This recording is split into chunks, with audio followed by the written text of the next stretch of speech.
Assalamualaikum warahmatullahi wabarakatuh. Selamat bertemu kembali. Materi bab 2, pokok bahasan yang ketiga, dinamika pelanggaran hukum di Indonesia. Sebelumnya Ibu ucapkan Assalamualaikum warahmatullahi wabarakatuh. Yang pertama, berbagai kasus pelanggaran hukum. Apa sih sebenarnya pelanggaran hukum itu? Mengapa terjadi pelanggaran hukum? Nah, seperti kalian lihat pada gambar, di situ ada gambar parkir sembarangan, membuang sampah sembarangan, yang sehari-hari sering kita lihat. Nah, pelanggaran hukum adalah perbuatan melawan hukum, yaitu tindakan seseorang yang tidak sesuai atau bertentangan dengan aturan-aturan yang berlaku. Pelanggaran hukum merupakan bentuk ketidakpatuhan terhadap hukum. Hal ini disebabkan karena 1. Pelanggaran hukum oleh si pelanggar sudah dianggap sebagai hal yang biasa. Yang kedua, hukum yang berlaku sudah tidak sesuai lagi dengan tuntutan kehidupan. Perilaku yang bertentangan dengan aturan. Ini yang pertama di lingkungan keluarga.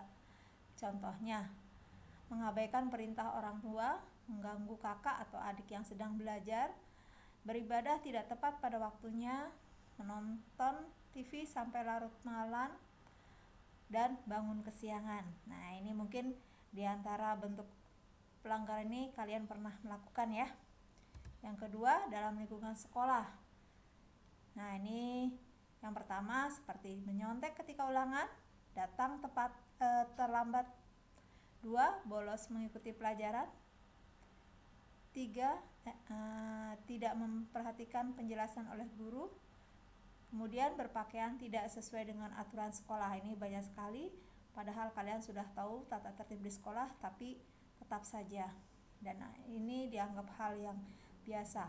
Nah, ini harusnya kalian punya kesadaran aturan mana sih yang sesuai dengan atau yang tidak. Yang berikutnya di dalam masyarakat.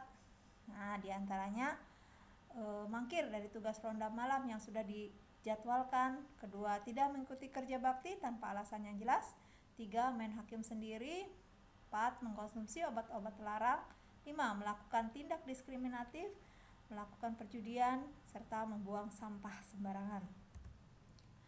Dalam lingkungan berbangsa dan bernegara, diantaranya tidak memiliki KTP, tidak mematuhi peraturan rambu-rambu lalu lintas, tidak berpartisipasi dalam pemilu, melakukan tindak pidana, melakukan aksi teror, merusak fasilitas negara, dan yang lain-lain.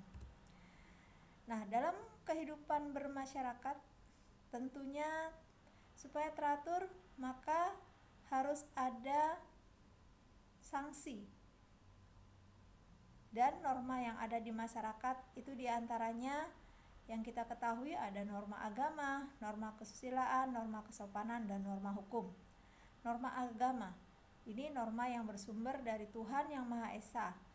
Contohnya, beribadah, tidak berjudi, suka beramal, ya.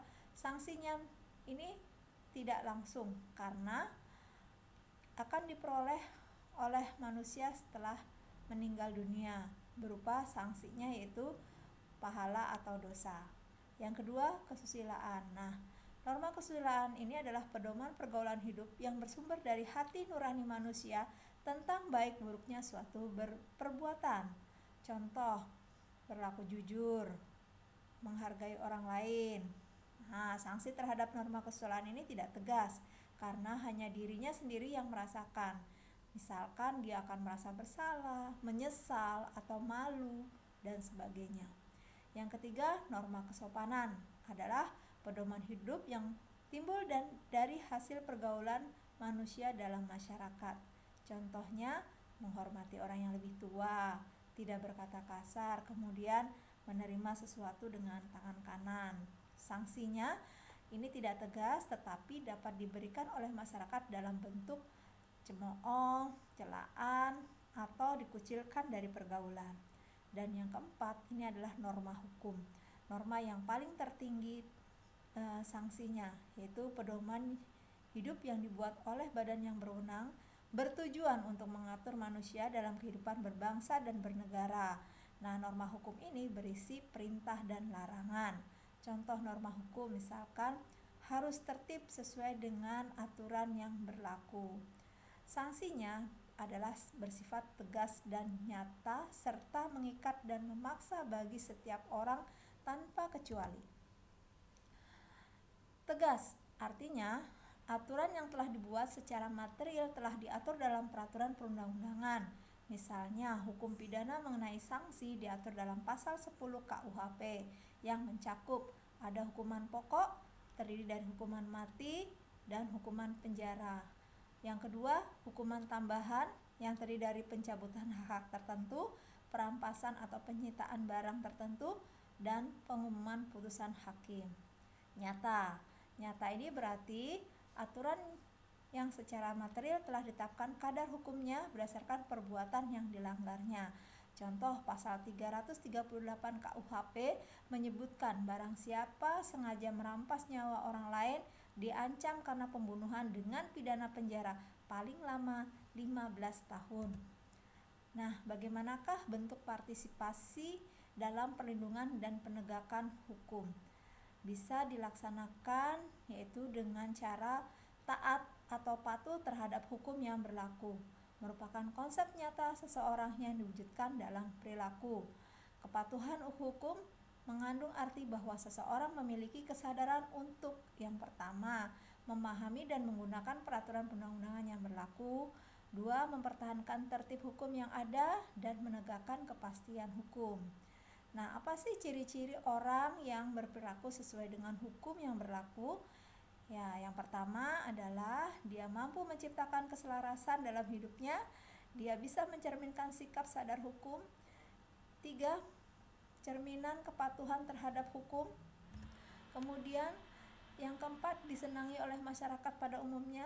Yang kelima, tidak menimbulkan kerugian bagi diri sendiri dan orang lain, serta tidak menyinggung perasaan orang lain.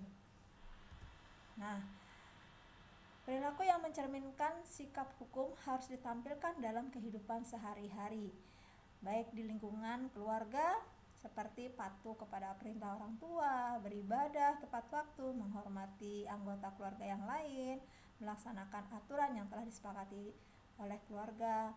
Dalam lingkungan sekolah seperti menghormati kepala sekolah, guru, dan karyawan lainnya. 2. Memakai seragam yang telah ditentukan. 3. Tidak menyontek ketika ulangan. 4. Memperhatikan penjelasan guru. Yang kelima, mengikuti pelajaran sesuai dengan jadwalnya. Bagaimana dengan lingkungan bermasyarakat? Yaitu diantaranya perilaku yang dimunculkan yaitu melaksanakan setiap norma yang berlaku di masyarakat, ikut dalam tugas beronda malam, ikut serta dalam kegiatan kerja bakti, menghormati tetangga, tidak melakukan perbuatan yang menyebabkan kekacauan di masyarakat, serta membayar iuran warga.